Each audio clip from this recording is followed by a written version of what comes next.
welcome to another episode of Bridges, the television program.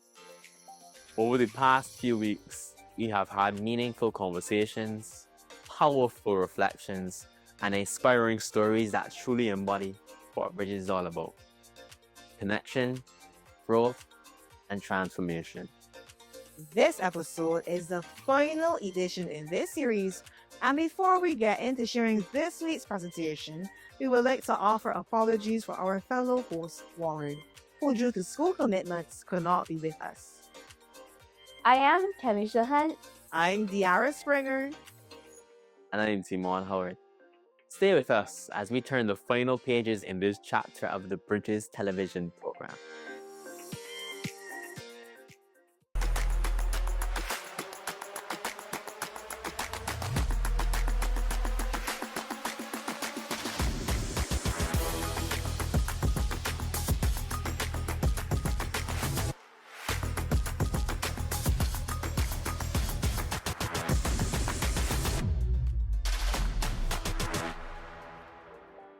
We start off today's program with the launch of an exciting new initiative, the 246 Sports web app, which aims to transform accessibility of sporting information in Barbados. It's being hailed as a timely and important move for the sporting community. This platform connects more than 60 functioning national sporting federations and associations, providing real-time updates on activities across sporting disciplines. The 246 Sports web app was unveiled on February 6, 2026 by the Minister of Sports, the Honorable Charles Griffith, who said that sports has now entered a new digital era in Barbados. This is the digital world now, and I think that we need to be in a position where you can sit in your home or lie in your bed and be able to just navigate yourself the way I do FM checking for NBA games, to see what is happening on island. And this app will allow all of us to be able to do that. One of the key reasons was the fact that I think some of our major events, the tourists are missing. And they're missing because they're not familiar with the activities that are happening on island, and this app will do that. Government is committed to being on the cutting edge of everything that is happening in sports. You will see the different things that are happening in terms of the infrastructure. But this digital app, 246 Sports, will now bring Barbados right up to a point that we can compete, or we will be able to function in the same way that those countries are functioning in North America. So the National Sports Application, known as 246 Sports, represents a significant innovation in promoting and sustaining the viability of sports here in Barbados by providing a centralized digital platform for athletes, coaches, fans, and sporting organizations, which will enhance visibility, accessibility, and engagement across all sporting disciplines here in Barbados. This application enables users to track events, view results, discover upcoming competitions, and connect with local talent, thereby strengthening the sporting community. It also helps streamline communication and data sharing between key stakeholders like the national federations, as Minister mentioned, offering visible insights for development programs and possible policy planning for us here at the ministry. Ultimately, this application supports the growth of sports here in Barbados by fostering participation, showcasing local achievements, and driving national pride through a modern and connected sports application. One of the things that when we started to build this, we took some inspiration from many places, and one would have been Cricinfo. So, for example, with Cricinfo, you could go and get information on any cricket team, see pictures of the players, stats, and everything else. And we also knew that a lot of people don't go to the app store and download apps on their phones and whatever else. We wanted to make it as simple as possible and make it a web application so it's easy. Anyone can come onto it, 246sports.com, and you're in. And I really am pleased that we have reached where we're at today in terms of the launch. And it can only redound to the benefit of sports on island as a whole. This is, again, government being proactive in terms of sports development on island. This is a major digital step forward for sport in Barbados, and one that's set to keep athletes, officials, fans, and visitors to our shores more connected than ever.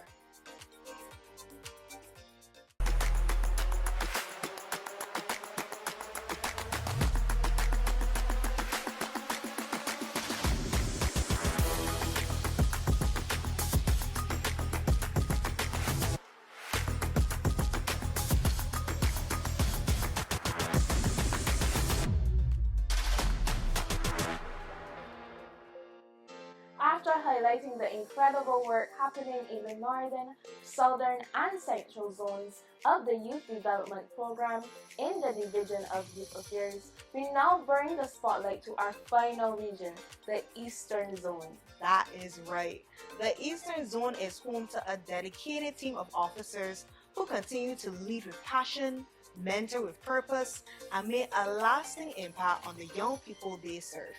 We caught up with the Eastern Zone Youth Commissioners at the Rices Resource Center, where Youth Commissioner Anaya Bolden was hosting a life skills program for teens in the St. Philip South communities. The team is led by Senior Youth Commissioner Wendy Holder. Hi, my name is Wendy Holder, the Senior Youth Commissioner for the Eastern Zone. The Eastern Zone consists of 7 officers. The areas are St. Michael East, St. George South, St. George North, St. John, St. Philip South, St. Philip North, and St. Philip West. These officers are responsible for implementing projects, programs, workshops, community sports training, cultural training, various workshops and life skill sessions in their communities.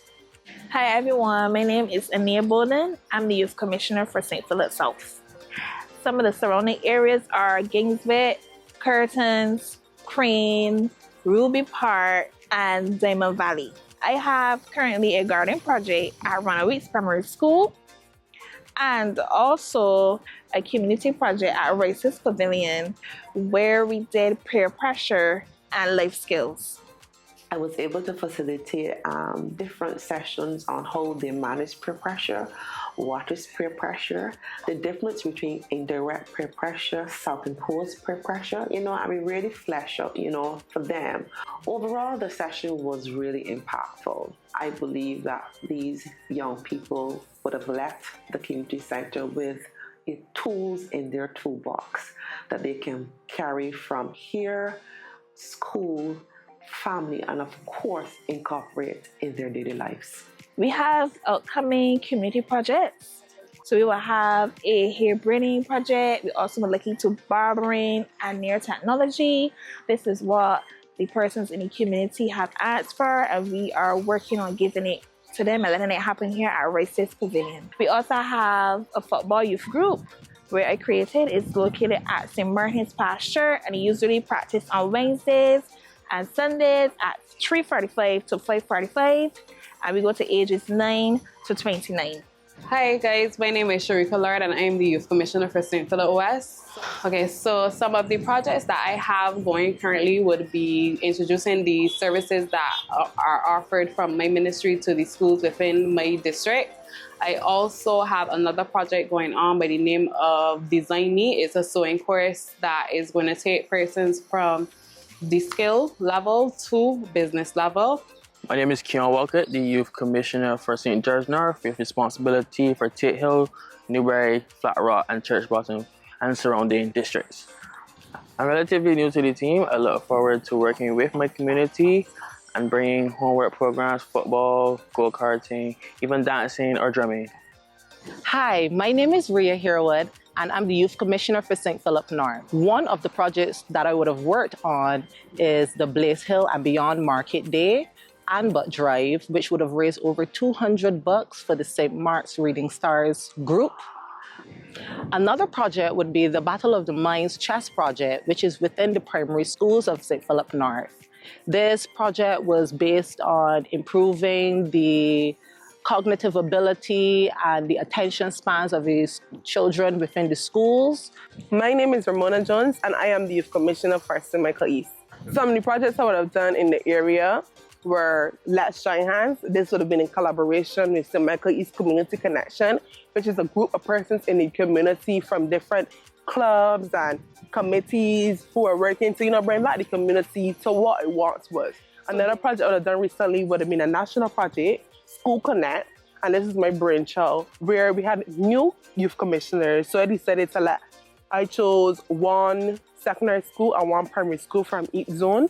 The youth commissioners from each zone would have gone into the schools to introduce themselves, introduce the division of youth and what it is that we do, our programs that we offer. We also want to hear from the young people. Hello, I am Sarah Holder, Youth Commissioner responsible for the constituency of St. George South. Some of the projects that I am working on, I would have inherited from the previous Youth Commissioner. And two of the main things are the Allerton Youth and Cultural Club and the Best Man That I Can Be program. I have also worked on the National Parenting Project, which saw 30 plus parents from the constituency attending a parenting program. I am also working on the National Cultural Training program within the constituency, which sees over 50 plus young persons participating in dance, shaggy bear, and still walking. We're taking a moment to highlight the success of the Building You initiative, a powerful full-day youth development workshop that came off on February 4th at the Lester Vaughan School. The event, which ran from 9 a.m., brought together 40 participants for an immersive experience focused on personal growth, leadership, and employability skills. Throughout the days, attendees engaged in program awareness sessions led by youth development partners, including an interactive employability option design to help them better understand workplace readiness and professional value. Today we would have had a one-day life skills session at the Lester Vaughan Secondary School entitled Building You, Empower Yourself, Shape Your Future. The session was basically to get the fifth years to think about their life beyond school. Today we had three broad topics, one being program awareness, where we gave the children knowledge on some programs that the ministry has to offer. The other topic being finding your purpose, and then effective communication and teamwork. Being a part of a wonderful life skill project entitled Building You by the Youth Commissioner for the constituency of St. Thomas.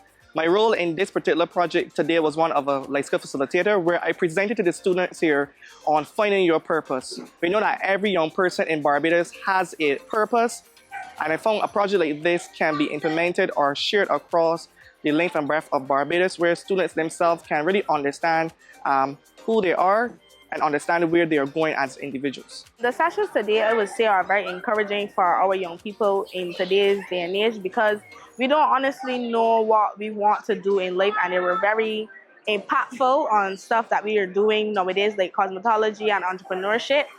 The most impactful were probably the soft skills when we were doing the auction. So probably the soft skills auction for me, because, well, for overall the students that were in there, because we normally lose focus of our skills in a workplace or a work environment. So I think the soft skills were the most impactful, yeah. I would say there should be more, especially like, I remember the other day I was saying there should be like a class pertaining to starting up in the work environment instead of us just preparing for CXCs. There should be a full-on class where youth affairs happen for students and not just coming to the sessions, because a session is a session, a session is a day. We normally lose focus in just a day itself. So yeah, there should be more stuff like this, yeah. So the words of encouragement we give is to keep on going no matter the circumstances, because youth affairs are there. We have so much different institutions that are there to assist you with this. Even if you think that you aren't capable of being able to go to BCC or being capable of going to UE, there are things like this that could be impactful to you or could help you in the future, yeah. So what I would say to the youth of Barbados is that all it takes is one step forward. We at the Ministry of Youth have a wide range of programs and tools to help you better yourself and become the best you can be for yourself. The Barbados Youth Advanced Corps continues to play a vital role in youth development, and one of its most impactful components is the Work Attachment Program. This initiative gives members the opportunity to step beyond the classroom and into the real world of work, gaining hands-on experience in career fields they're genuinely interested in. For many, it is their first exposure to a structured work environment. And that experience can be life-changing and very helpful in shaping career choices, opening doors to employment, and inspiring future ambitions. Hi, my name is Tanaya Rouse. I am from the BYAC Cohort 5. I am here at the psychiatric hospital at a judge attachment with the dietary unit. When she first arrived, she was very simple, candid, always carried a pleasant smile, very quiet, and hardly wanted to talk. This was, but look at her now. She's grown up, she's not so timid anymore, and she's about getting the job done for her life. You know, she has been here with us, and now the time that she has spent has encouraged her, has enabled her, and you can see that she is now not so candid, but she has more confidence. So my expectations were I would come in and they have big pots and big machines. That was my expectation, and then I would be cooking and stuff, and learning about the different type of wards and different type of patients. And I did get to do a lot of what I did expect to do here. So the skill that I have learned is for the special diets, and I have also learned to put different labels on different containers and food. That's one thing that I get to learn and I remember. One thing I can say, she was never late for the time I knew her. She always paid attention, and one thing, she was always willing in opening their doors and giving them that support where they can continue to invest into the youth, because it is not an organization where you have actually to pay.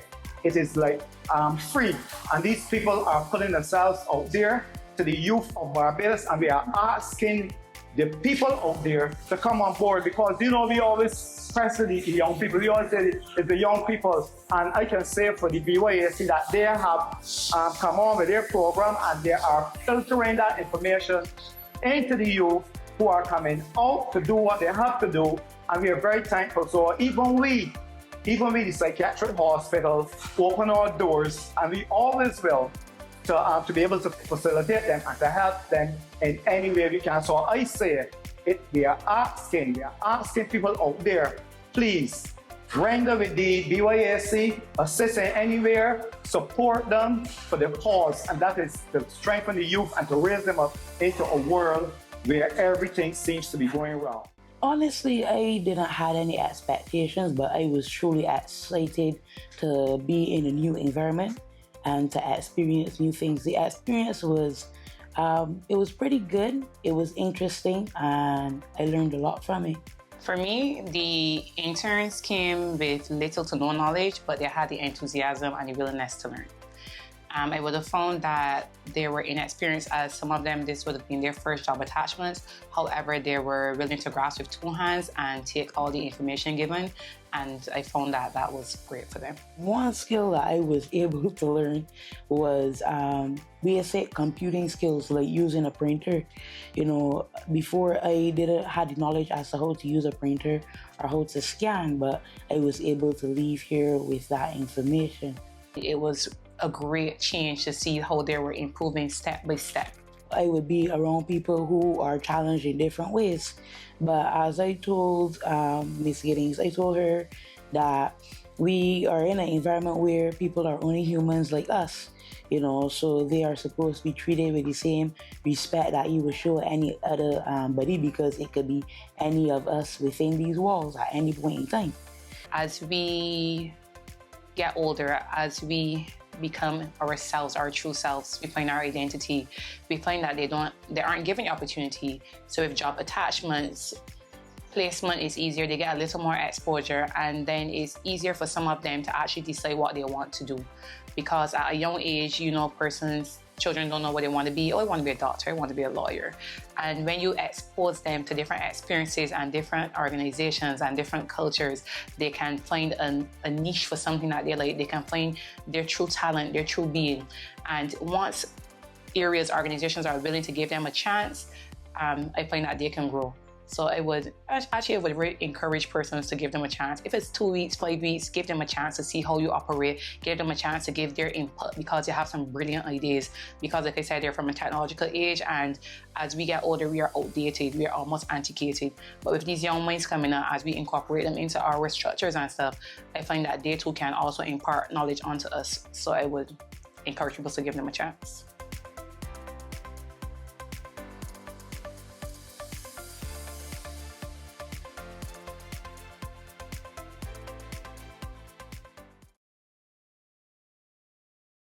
Looking for a fresh start, a new skill, a real opportunity to advance your future? The Barbados Youth Advanced Corps empowers young people ages 16 to 20 through technical and vocational training, academic support, life skills, discipline, and real-world experience. From plumbing, culinary arts, construction, agriculture, and disciplinary services to personal development and career readiness, the Barbados Youth Advanced Corps is more than a program. It's a pathway. Join a community that believes in your potential and invest in your success. Your future doesn't wait, neither should you. Join the Barbados Youth Advanced Corps today. To sign up, give us a call at 535-0180, email us at byac@barbados.gov.bb, and check us out on Instagram at Barbados Youth Advance. Sign up today. Now, Timon, this is the part I've been waiting for. The lights dimmed, the screen came alive, and the stories took over. I know that's right, Kenisha. The Digital Media Showcase was held on Saturday, February 21st at the Daphne Joseph Hackett Theatre. From comedy to culture, drama to documentary, every piece shown was a representation of hours of writing, filming, and editing. That's the magic of digital media. Vision, teamwork, creativity, courage, and maybe a little stress. Serious work. For 18 years, this program has been shaping talent, teaching young people how to write, film, edit, and most importantly, tell stories. Their stories. Our stories. The evening also celebrated individuals who were recognized for their outstanding achievements in the digital media training program. As you know, films must entertain but also educate. And I think we were heartened by the messages from the scriptwriters that spoke to change, to renewal, and to transformation.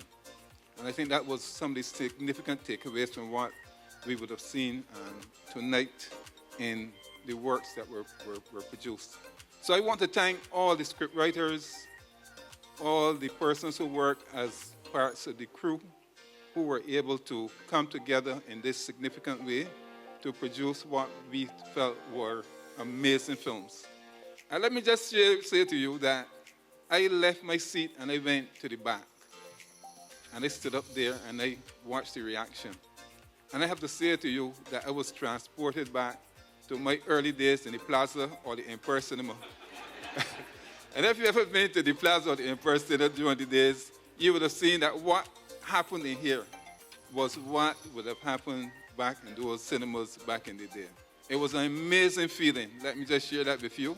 And I heard the laughter, and I heard and saw the expressions of enjoyment that was part of this exciting evening tonight. So let us just give the crew, the filmmakers, a round of applause again.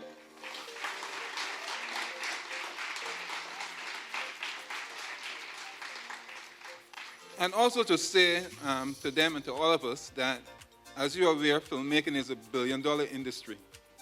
A billion-dollar industry. I repeat that again, a billion-dollar industry. And this ministry have prepared a number of young people who have gone on to work at CBC and other places in filmmaking. We have had people who have assisted filmmakers, Ramat in particular, when they've come to Barbados to do their films and stuff like that. And we in the ministry will continue to make that investment to ensure that as many young people can be exposed to filmmaking and digital media as we possibly can. is also very critical for us to note. And this is one of the things I think in terms of our consciousness and our consciousness raising. That what we saw tonight is ourselves being exposed in film.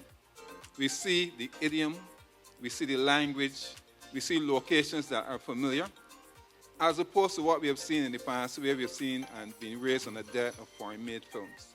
So we want to encourage that because we want our people to understand and appreciate how we as a people must raise our own sense of consciousness and our own sense of identity in the types of films that we produce. Making is a story about storytelling. It comes with its ups and downs like any story does. But at the end of the day, there's a deep love in my heart for this craft. A love for its ability to make you cry or laugh. Whether you are telling the story of a drug addict finally coming clean to their family about their addiction, or children learning how to not engage in cyberbullying. And doing it right is a monumentous task. And when I was younger, I was in a rush and wanted to do it fast. But maturity has taught me that sometimes you need to take it slow and let the beauty of developing the craft naturally flow. Because filmmaking in Barbados can be seen as living in a genre of tragedy, where the path of being a filmmaker is constantly blocked and you have to take detours that make the journey much more complicated than it should be. But being a filmmaker requires you to flip the script and turn what many see as a tragedy into your own heroic journey, where you set out on a journey of discovery, where the prize of your tribulations being the ability to show the world your story. So to tell the story, you must live the story of being a filmmaker.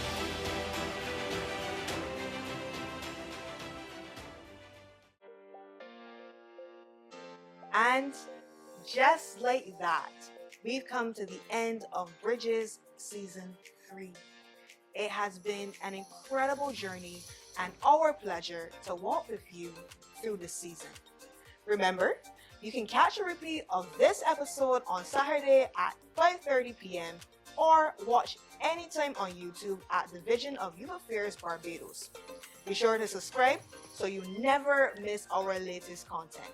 Of course, you can contact the Ministry of Sports and Community Empowerment and the Division of Youth Affairs by calling 535-3835 or by visiting us online on Instagram at the Community Development Department at ComDev Barbados, the Division of Youth Affairs at Div Youth 246, the Sports Development Unit at sportsdevelopment.bb, the National Sports Council at NSC Barbados, Community Independence Celebration Secretariat at Community Independence 246, Block Transformation Unit at BTUprojects.bb, and the Barbados Youth Advance Corps at Barbados Youth Advance.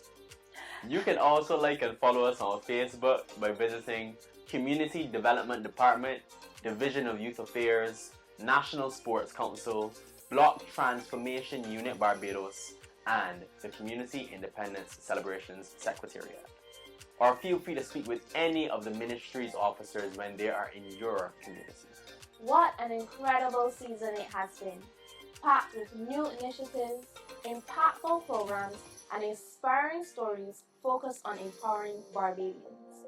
As we close out this season of Bridges, we reflect on the impact this platform continues to create in making dialogue, building understanding, and strengthening connections that help us move forward. It was especially important for us to share the work happening within this ministry, highlighting the opportunities being created and the lives being touched, molded, and transformed each and every single day. We want to sincerely thank you for tuning in and supporting us throughout this season.